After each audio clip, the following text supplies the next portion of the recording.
Welcome to Healthcare Headlines. I'm Amber Walsh, Chair of the McGuireWoods Healthcare Department. Today, I'm so pleased to be joined by Todd Unger, the CXO and Senior VP of Marketing and Member Experience of the American Medical Association. So for those of you who don't know what a CXO is, that's the Chief Experience Officer. We'll hear from Todd today about what that role entails. I'm going to also be speaking with Todd today about the AMA and physician engagement generally. Todd, welcome. Thank you for joining us today. Thanks for having me, Amber. So, Todd, you joined the AMA just 4 years ago after serving as Chief Marketing Officer and Chief Digital Officer of the Daily Racing Forum, where you led a very successful digital transformation of the media and gaming platform. It's quite an industry transition. I would love to have you start by telling us what drew you to the AMA, what your role is at the AMA, for those who don't know what a CXO is, and how the experience that you had with the Daily Racing Forum has prepared you, or maybe in some ways has left some gaps for you on your role at the AMA. Well, I'll start by giving a background for those out there that aren't familiar with the Daily Racing Forum, because it's in horse racing, which is a little bit obscure to some people. And it's very interesting kind of media property that's been around for, 150 years. And so although the context is incredibly different between horse racing and medicine, the work itself was pretty similar underneath at the operational level. So you have a media property that is, I would call it one of the traditional media properties, coming out of newspaper that needed to be brought into the digital age. It's a sport, but one that relies on data and expertise to a great extent. And so there's a huge content operation that goes with that, and also a content marketing operation to bring in audience. And one of the key things that we did at the Racing Forum was it's a data subscription business with a betting platform. And so what do you have to do for that? Well, you have to build out digital products and you do bring in customers. And so much like at the American Medical Association, now I'm looking at an operation that's about member engagement and driving growth in membership and using digital publishing and digital marketing to build awareness of the work that the AMA is doing, create more engagement and grow our membership. So I learned a lot from what seems to be a pretty unrelated job, but has played in so much to my experience here at the AMA to get, off and running, pardon the pun, but so there. That actually makes a ton of sense. And for those of us who work in people services organizations or professional service firms, I think we get that about what it means to have to kind of corral and engage and kind of transition how you present information over to the people to whom you are communicating. So, yeah, I think the other question that you had in there, and I think it's worth addressing, is what does a chief experience officer do? It's something that I've had to kind of learn on the job and was a new role at the AMA. But, when I looked at, that term and what other people were in those jobs, it became pretty clear to me that there wasn't a set definition.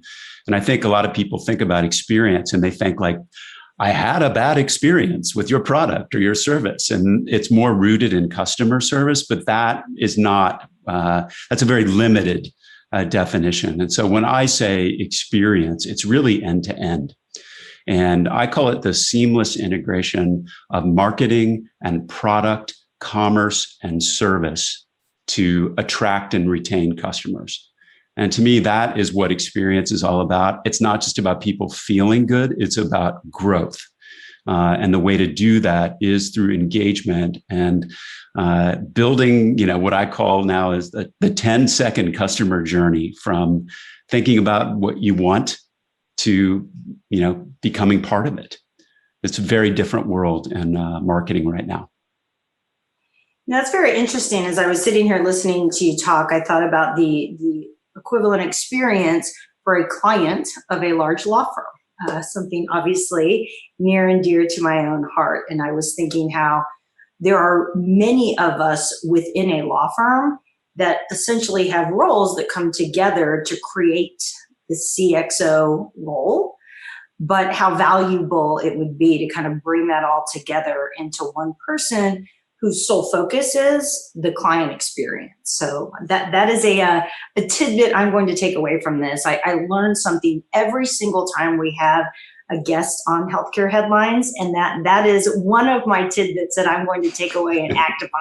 I assure you. So I'll give you my other one. I think the theme song of Experience Today is from Ariana Grande, and she says, "I see it, I like it, I want it, I got it." And that describes experience in a nutshell, because people go from, having an idea, which might have been, come to them originally, or they might have seen it in a feed or have a particular business need.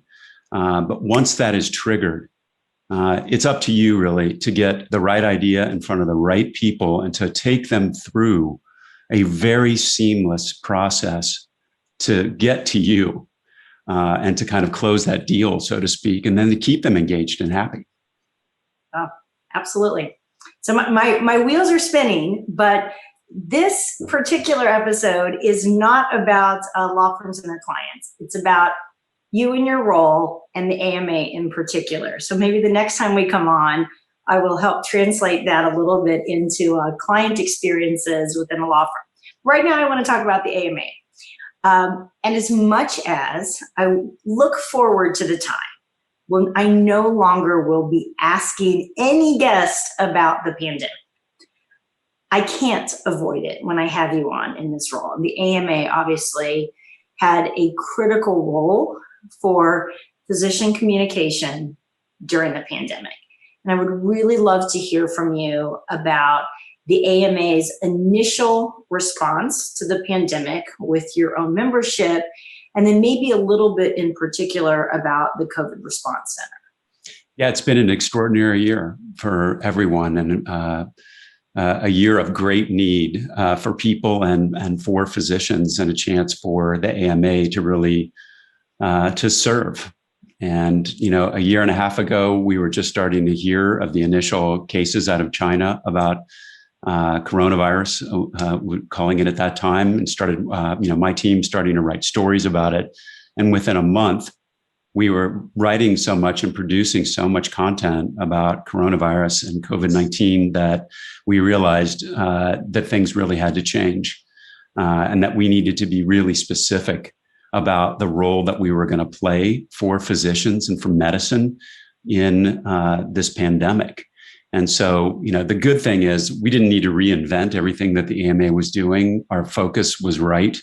And, you hear a lot that the things that were wrong in healthcare and medicine before were just exacerbated by COVID-19. So our focus on chronic disease and on physician wellness and removing obstacles for physicians, health equity, all these things were right, but we needed to kind of bring them into a new lens, which was the pandemic. And so we really set out to do, three things well.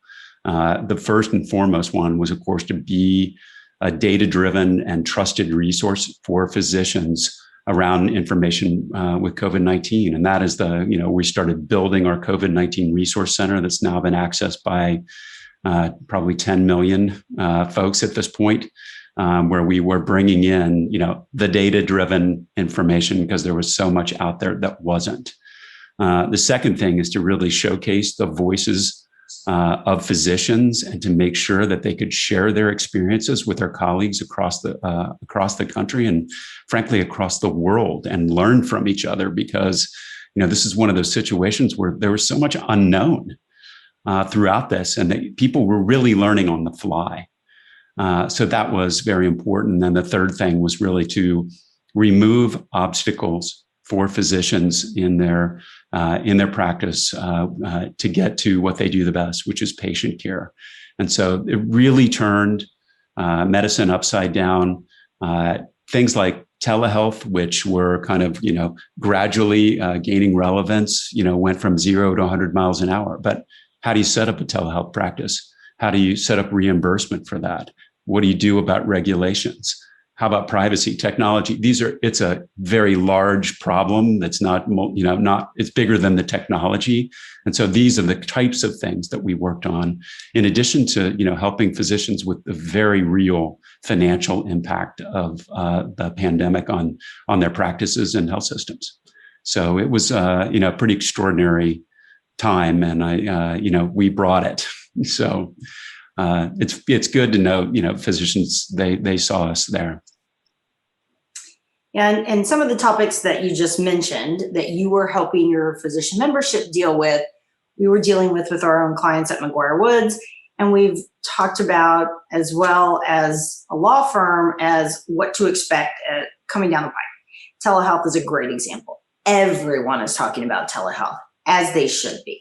So it's very exciting that the dialogue has been accelerated in that regard, and love to have you come back in the future and talk with some of our digital health experts about the role that the AMA is playing in that, because obviously there is a ton of advocacy. The AMA gets into advocacy, and there's a big component of what the AMA does, but what various other industry groups are doing to try to push forward advancements in telehealth that make it more accessible to the small physician practice, as well as the largest physician practices and the kind of hospital affiliated groups, which I know is a big concern, obviously, for the AMA, that you don't just serve one particular demography of physician group.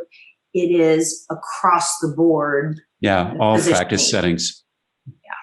Yeah. So that'll be fun to come back and talk about. But in the vein of communication, I do have to ask this. So obviously, going into the pandemic, you were already a communications expert. And while you may have come most recently from the Daily Racing Forum, you'd been at the AMA for a few years and obviously were an expert in physician engagement. So you go into the pandemic, and like many of us, you probably presumed yourself to be an expert in physician engagement and physician communication. But I am certain that you had things to learn through the pandemic. So I would love to hear maybe 3 or 4 of the experiences that you had throughout the pandemic. It made you take pause and say, well, I thought I knew a lot, but I now know X. So if you would share with us. Well, I think one of the key things for starters is just how much communication you need in a situation like this. And there was a point very early in the pandemic where we were producing a lot of content and doing so much, building out this resource center. And then I was hearing from, some of our members a question, where are you guys? Where's the AMA? And I'm like, what do you mean? We're so out there. And so it did make me, think, we have to dial this up so far past what anything we've ever thought of.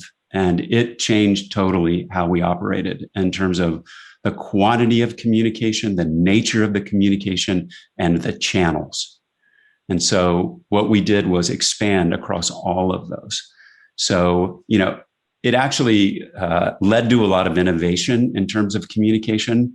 I never anticipated that I would start doing a video show for the AMA called the COVID-19 Update, where we would start bringing in all these people from across medicine to share that information and to showcase the work of all these and the voices of these physicians. I never thought we'd be producing a broadcast to celebrate the medical school class of 2020 that would have the most famous doctors in America and the most famous fake TV doctors together in one entertaining program, including 3 Academy Award winners, that we'd be able to produce something like that. So it really kind of, it broke kind of the bounds of whatever you think is normal and normal, business as usual wasn't working anymore. And so by the time we emerged from that and all the work we were doing, and then basically the media, the level of appearances and participation that our AMA president on the airwaves, literally like 12 times a day, we generated, billions of impressions over the course of the year. And, by the time that was rolling, people were seeing us, and that's what mattered. But I've also never been in a situation where there was such a level of misinformation and disinformation, where there's, organized campaigns to misinform people. And so, you think you're in a hole already because there's so much going on and it's tough to get people's attention. And then you have that working against you. And so for us, it's paramount really to be that voice of science, to focus on the data and keep the attention there. And so volume up, focus up. And so it just an incredible change and level of innovation that had to go into, what you think was normal, wasn't a normal time at all. Todd, let me take what you just shared, but also kind of marry it back to something we talked about a few minutes ago, which is the broad spectrum of physician and practice type that the AMA serves. And we as a law firm also serve a very broad spectrum of healthcare clients. We have individual physician practices. We work for a large health system, private equity-backed platforms, just across the board. And in what I found particularly challenging in that kind of 6-month period, the most acute, where the need was so dramatic, from March through the middle of the summer last year, was that the guidance on a wide variety of things, HHF relief funds, PPP loans, how to deal with your staff and furloughing and elective procedures, and whether or not to shut down your offices and your surgery centers and your physician-owned hospitals and your urgent cares, and how to deal with all these things, was very much an individualized analysis that was state by state, that was situation by situation, and that had never been done before. And where we needed to be able to give clients an incredibly rapid answer, because these were existential decisions that needed to be made very rapidly. Found it incredibly challenging. I also took great comfort, though, in communities coming together, legal scholars coming together, working across the aisle, trying to just figure this out together. I would love to hear from you on how the AMA kind of worked through that as well, when you have incredibly different needs and experiences across your membership. So you're trying to build up this volume of guidance, you're trying to give it very rapidly, but everyone has individual needs. That is always a feature of being an organization like the AMA, but I have to imagine it was particularly acute for you as well in the middle of the pandemic. Yeah, I think it goes back to deciding what role you're going to play in that situation. For us, our position is the physician's powerful ally in patient care, and that doesn't change. But it did need to adapt to the context of the pandemic and say, what does that mean we're going to do? We can't do everything. There are a million things that an organization like ours could do. So we've, really were explicit about the focus. And I kind of laid out those 3 elements. And fortunately, I'm surrounded by the best, subject matter experts in healthcare, and they're in overdrive. Within 2 weeks, we're putting out a guide to telemedicine to help offices be able to implement that. We're working, with Congress on the issues around, the PPP, for instance, and regulations regarding telemedicine. We are, thinking through all of those obstacles that physicians are facing, no matter what kind of practice setting they're in and just developing solutions for them at 100 miles an hour. And, one of the key things I really learned from, this situation, there's all this work that we're doing and bringing to the table, but a big part of the value that we could do also was showcase what physicians and health systems out there were doing. So there's so much great work. There's so much great learning. There's just no substitute than hearing it from them.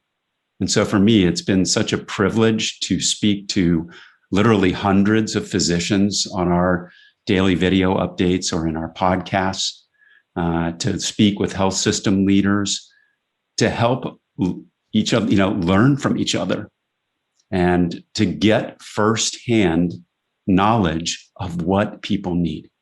And that gives us better direction on how we can serve them.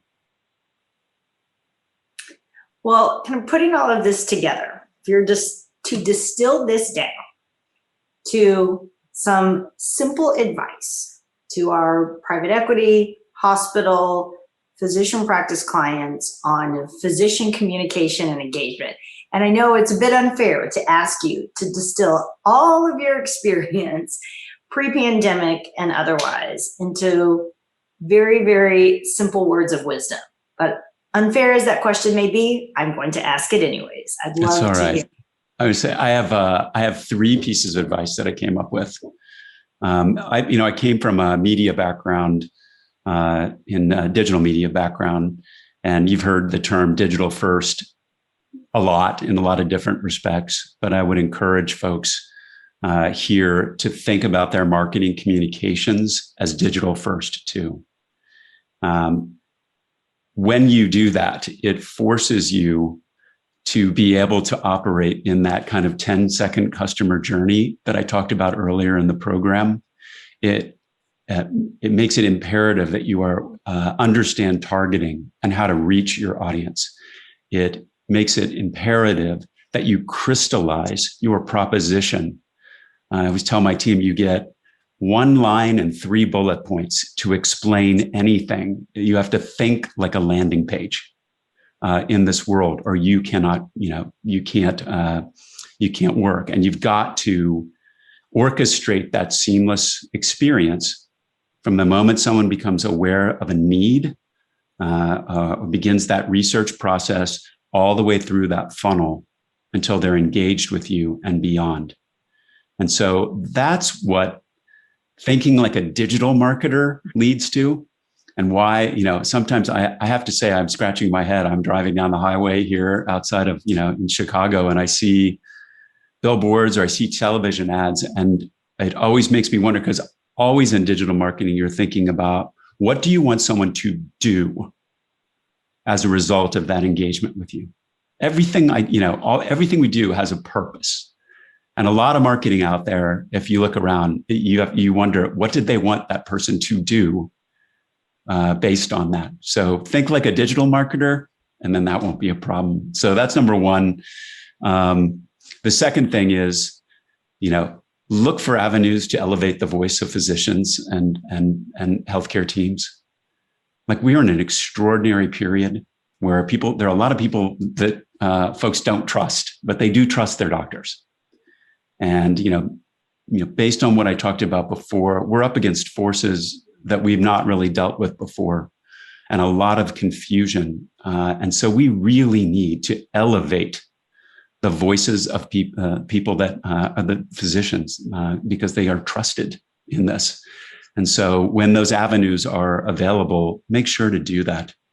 And, the third thing is, please take care of your physicians and your healthcare teams right now. It may seem and feel like the pandemic is definitely improving, and it is, but this has been a horrible year for people, and particularly for physicians and healthcare teams. I've been through a lot. It's been like a battle, and those scars are mental and physical and financial, and they really need the help. So if you want to celebrate heroes, there are tangible steps to take. And shameless plug for the AMA, we have a lot of resources to help with physicians. and ways to recognize great work of physicians and health systems out there. And we'd love to talk to you about that as well. Well, that is a great way to wrap up with the last thing I want to ask you about, which is looking towards the future. We are all so ready to look ahead.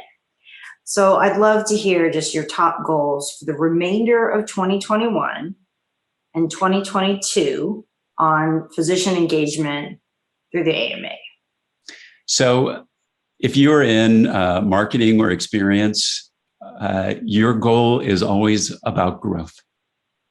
And so for me, that doesn't change. My metrics are still going to be the same. It's about building more audience. It is about driving our membership forward and having more engagement with those members. It's about improving the strength of our brand and how people feel about it. And it's about driving the impact of what AMA is doing and its mission objectives. And so for me, it is, we learned so much through this pandemic. It's been a period of innovation. It's allowed us to quadruple our audience and really, take these lessons and drive more engagement, increase our membership, and actually just make sure that folks out there know the great work that this organization is doing on their behalf. Todd, thank you so much for joining us today on Healthcare Headlines. You're a great guest. It was very fun to talk to you, and I definitely took some mental notes about the engagement and experience concepts. So very much appreciate you sharing your experience, talking about the AMA, physician engagement, and we hope to have you back in the future. A pleasure. Thanks for having me.